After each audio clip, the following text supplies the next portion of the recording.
Feel like my husband has checked out of our marriage. He didn't show up to my birthday dinner and was late to my mom's funeral. It was my 40th birthday a few days ago and we had a reservation for a table at a nice restaurant for 7 p.m. It takes about 20 minutes to drive to the restaurant, so I plan to leave the house at 6:30 p.m. to have time for traffic and picking up my father. My husband had decided to do a bit of work on his car about half an hour before we needed to leave. At 6:30, when the kids and I were waiting by the door, he was still working on his car. He hadn't changed and hadn't showered. I told him to quickly get ready, but the clock hit 6:50 p.m. and he still wasn't ready yet, so I decided to just leave without him. He has a habit of always running late when we go out and he is always the last one to be ready. Normally I can tolerate it since it only sets things back by 10 minutes at the most, but my birthday dinner was important to me. I had been looking forward to it for weeks. Plus I didn't want to lose the table since he was making us late. I called the restaurant to let them know we would be late and we luckily still had our table, but my husband didn't show up at the restaurant at all. When we got home he was mad at me. I told him that I was tired of him not respecting my time and always making people wait for him, and that he could have made his own way to the restaurant.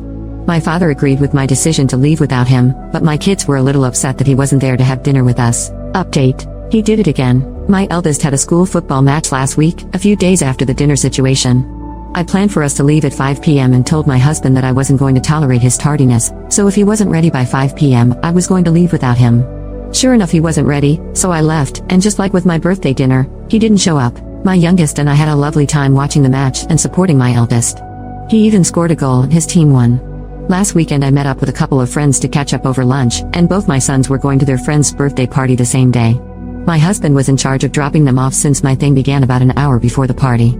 I told him a week in advance, the day before and before I left the house, that he needed to get the kids to the party on time. I even followed the advice from the comments and told him that the party began at 12:30 instead of 1 p.m., so that the kids wouldn't be late if my husband wasn't ready to leave on time. At 1:30, I got a call from the birthday boy's dad asking if my sons were still coming to the party, and I also saw I had missed a call from my eldest. My husband had not taken them. I rang him several times and he wouldn't pick up, so I called my eldest and he answered the phone in tears. He said their dad was doing work on his car again, and when the kids asked him to take them to the party, he yelled at them and called them whiny brats. I said goodbye to my friends and went home to take my kids to their party. They were an hour late. He didn't care that the kids felt humiliated and missed a huge chunk of the party, which also meant that their friend was upset with them. Something inside me snapped and I decided I was done. I talked to my dad about what to do next. I spoke to the kids as well about the very likely possibility of their father and I splitting up. They weren't completely happy with it, which is understandable, but they agreed that it was the right decision. They said they had felt scared of their father on several recent occasions and didn't trust him anymore, which was heartbreaking to hear.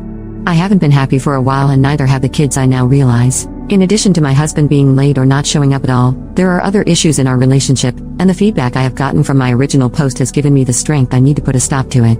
I can no longer justify his behavior or make excuses for him. Along with being late to my mother's funeral, he offered no emotional support when she passed away to either me or the kids, which should have been enough to make me seriously consider my marriage, but I'm glad it's finally happened now. A couple of days ago I told my husband how I felt. To be honest, I have no interest in marriage counseling, I just want to move on with my life, but I suggested he look into therapy for himself. I explained that it didn't feel like he was part of the family anymore, and that our sons and I were struggling with the strain in our marriage, and I'm sure he has too. It's not a healthy environment for me, my sons or my husband, and I can't let my kids miss out because of their father's incompetence any longer. I told him that I want a divorce, as I'm sure many of you predicted, which he accepted. He told me that he no longer wants any involvement in anything to do with the family and will move out as soon as possible. I feel like a huge weight has been lifted off my shoulders.